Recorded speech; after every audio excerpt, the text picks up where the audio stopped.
Video games. A medium that bridges the fourth wall and the player, allowing them to become the character. They can control the action, the pacing, and even the narrative itself. An art form that allows someone to be anything and anyone, while doing whatever they please. But how often is it that those that craft these amazing worlds get the credit they deserve for playing God? These architects lay the foundation that bring us smiles and laughter, or uproot our very deepest fears, and in rare cases, do all of that at once. Tonight's review comes from development studio Remedy Entertainment, masters of the macabre, connoisseurs of creativity, savants of the silly, artists armed with apprehension. The craft of these artists takes us through stories uncharted and emotions unlocked in Night Springs. What the fuck is this? I'm looking for someone. The government's been putting something in the coffee.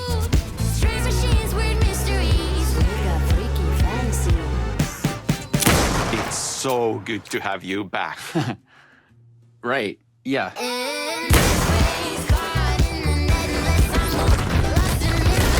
And once it's over, I will punch Sam in the face. And whatever you do not drink the coffee. Growing up, Remedy wasn't a name I heard of, save for maybe the occasional mention when X-Play was on in the background. I missed out on the Max Payne train and didn't get around to any of their games until maybe 2018 or 2019 when Alan Wake was on sale. Not long after getting it installed, I was completely hooked. It was actually my perfect game. It wasn't a perfect game, mind you, just my perfect game. Growing up, I was pretty obsessed with the likes of The Twilight Zone, Twin Peaks, and The X-Files, so on and so forth, so this made me feel right at home. My favorite stories generally involve a small Pacific Northwest town with supernatural shit going on, so there you have it. A little while after becoming obsessed with Alan Wake, I was introduced to Control, and the rest is history. So fast forward to now. Alan Wake 2 has been out for a little over 8 months by this point, and they just dropped their first major expansion for the game, Night Springs, an anthology of different events set in the Remedy universe. Each episode of the famous TV show brings us to locales that are familiar and yet incredibly foreign at the same time. This is a compact and wildly fun set of stories that begs to be played several times in order to get the full picture. How much crazier and far out there did Remedy go after already setting the bar to heights unheard of with the main campaign of Alan Wake 2? Oh God. I genuinely have to say that this expansion may be one of my favorite pieces of post-release content I've ever played. They understood the assignment completely, and I would not have wanted this to turn out any other way. After the longer campaign, it feels so good to hop into shorter outings that allow for us to feel invincible. The amount of resources you're given here makes it feel like a power fantasy, and in at least one case, it literally is. So each episode will see us donning a different character and a little adventure of their own, beginning with fan favorite, Rose. You know, she was barely in there for the first game, but now the devs have pushed her to be a recurring mainstay of sorts that's much more integral to the plot. Rose is absolutely cracked, but I would say in the most relatable way possible. It makes me wonder if the person who wrote this episode may have had a certain run-in with fandom that left them a little bit jaded. All jokes aside, this poor girl needs friends. Or possibly Jesus. Maybe both. Before we go much further, I just wanted to let you know that there are plenty of spoilers ahead. So, if you have not played the main campaign of Alan Wake 2, or Night Springs, and you wanted to, make sure you go do that before coming back to watch this video. And you are required to do so, by the way. I will be watching you and making sure that you come back right here. Anyway, let's delve into everyone's favorite episode of Night Springs, Number 1 Fan. I genuinely think that out of the three, this one may be the most bonkers ass in terms of the vibe it gives off. You play as Rose Marigold, the guardian of Night Springs and the greatest fanfic writer ever. Oh, and greatest pie maker on Earth. I work extremely hard, but also, I'm naturally talented. That's right. No one's nearly as good at anything as Rose is at everything. She's lost in hyperfixation land, and her version of the writer, is in dire need of her help. Thank goodness she's always ready for anything that requires love, dedication, and fully automatic 12-gauge shotguns. Honestly, this episode had me laughing my ass off and grinning from ear to ear the entire way through.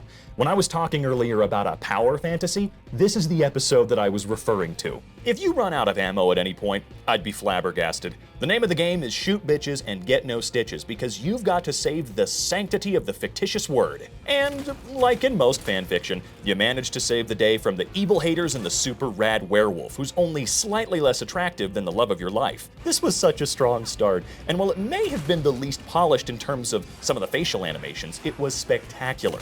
A hilarious look into Rose's world of hyperfixation and daydream fantasy. I relate to her in a few ways. Living what you see as a mundane life and finding yourself becoming fixated on a creator, writer, actor, etc., and wanting your life to be like theirs, or wanting to feel important because you're bored with your day-to-day. And in doing so, not really taking into consideration what that person's life might actually be like. I mean, after all, what we see of the celebrity is only what they allow us to see.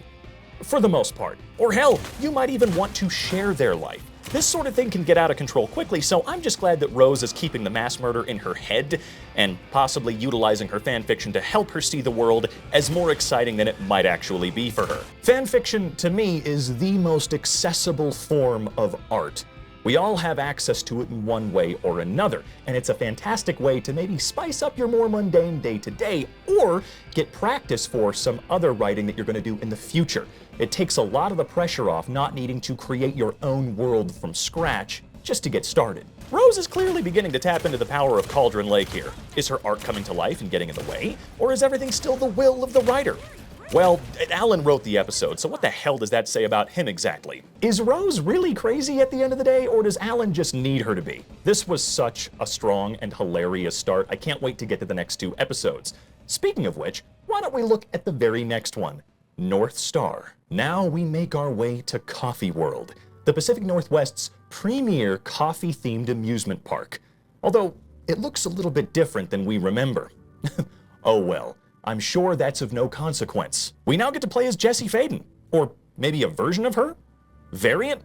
Whatever. I remember when they played the Night Springs trailer at Summer Game Fest. The biggest reaction from the crowd was when Jessie appeared on screen, so I think she's the one I can actually call the fan favorite here. This episode will see us infiltrating a version of Coffee World that feels more like a first or rough draft of the one we played in the main campaign. It would appear to be the headquarters of some sort of cult that loves coffee almost as much as Sam Lake and Dale Cooper. Almost. What the hell is going on here? Oh my god, is that Sheriff Breaker? Well, it might be.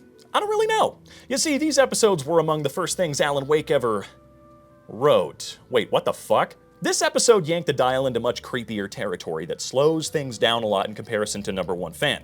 We're gonna be staying in the same area the whole time, trying to find answers to prove to the coffee cult that we're one of them, all in the hopes of finding our missing brother. You see, our brother was kidnapped a very long time ago by Mr. Government. Or coffee enthusiasts. We're not really sure 100% just at this moment. Maybe it's a version of both put together, some sort of homogeneous monstrosity that loves caffeine and controlling the world? Huh. This is the episode that feels the most like the main game. We have a couple of really small puzzles to sort through, and it's freaky looking as hell. Thank God the pistol the sheriff gave us is basically a little machine gun, because with it, we are unstoppable. Just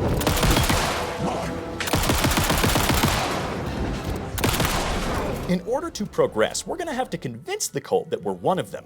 With the help of the sheriff, we need to figure out the perfect roasting temperature of a certain specialty brew and watch an orientation video. What could be simpler? All I have to do is watch TV and drink some coffee? What could be simpler and more fun than this? My head's starting to hurt a little bit. Once we've played the cult's little game and answered their questions, we finally find Jessie's brother, and he's, oh, come on, what? You know what? Fine, I'll accept that. Wait, you know what? Actually, it's just TV. TV's not real. Alan Faden can't hurt us. So far, I'm having the time of my life with these. They feel substantial and highly entertaining and do not overstay their welcome. But we're not quite done yet. We still have one more episode to make it through. Timebreaker. Now this one is far and away the best of the 3, and that's saying something because they're all really great. This time we play as the actor Shawn Ashmore, who we've seen a few times before as Sheriff Breaker, and Jack Joyce from Quantum Break. Oh yeah, he's also in that TV show The Rookie. We're currently filming some FMVs for Poison Pill's newest video game, Timebreaker. Oh shit, Sam Lake is here too. Sorry, I meant Samothy Puddle, or whatever the opposite would be. In this story, we're being hunted by the Master of Many Worlds, who is killing variants of us from across the multiverse. Sounds like it could be a pretty fun game, if I do say so myself. Too bad we can't finish making it because we are whisked away after discovering us dead.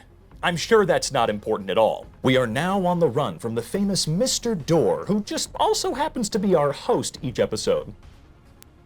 Weird. We now have to traverse many worlds while trying to confront the master of them as he sends an army of your murdered variants to slow your progress. We're taken through some absolutely hilarious scenarios that include a comic book, a side-scrolling thing arena type game, and even a Zork clone. Once we confront the master of many worlds, we have to— oh my god, it's you again. Of course it is. Of course it is. Aren't these episodes written by Alan? This dude's trying anything in order to get out of his predicament, isn't he? If these are attempts to escape the dark place in some way, then I don't think he's going about it correctly. I mean, look at what he did with Rose. He wrote a fan fiction about his #1 fan coming to rescue him from his predicament, and all the while wrote her to be literally perfect and yearn for him. It feels almost predatory in a way how he utilized her in that one. At least that's what I'm getting. I understand that he might be completely and utterly desperate by this point, so he was just casting a wide net. But damn, man, you're fucking married. Sorry. This expansion kicked ass. Again, it was everything I hoped it was going to be and more. It gave me the dessert to the main campaign's Thanksgiving feast.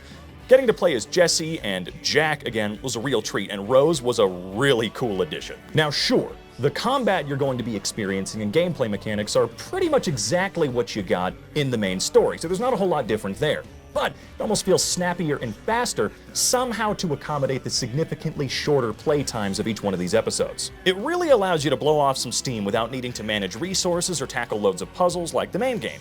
While writing this video, I remembered how disappointed, not really, I was at the main story not having some dumb unlockable infinite ammo mode for my victory lap. Instead, rather, this DLC feels like that victory lap. Like that reward you get after many rounds of hardship. It's a little treat at the end that tickles your brain and might even make your jaw drop a time or two. It's that good. This whole package came together in perfect fashion. It's gorgeous, has incredible music, and will take you on a roller coaster of emotion. Although no matter what emotion you're feeling, there will probably be a giant smile across your face the entire time. I think it's safe to say that Remedy is far and away my favorite development studio now. I feel like it has been for a long time, but at this point, it's cemented its place as #1 for me. With them, you get unabashed storytelling that doesn't care to be anything but itself. They're the studio you call when you have a budget burning a hole in your pocket and you need something that truly stands out among the rest. And they'll answer that call, just so long as they get to do whatever they goddamn please. This expansion is a great example of them doing exactly what they want, and what Remedy does best is just that. Alright, now let me send this video off real quick.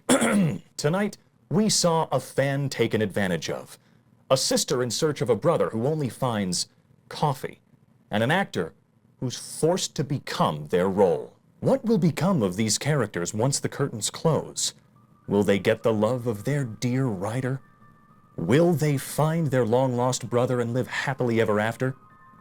Will they defeat the master of many worlds? The answers to all these questions await us and avoid us in Night Springs.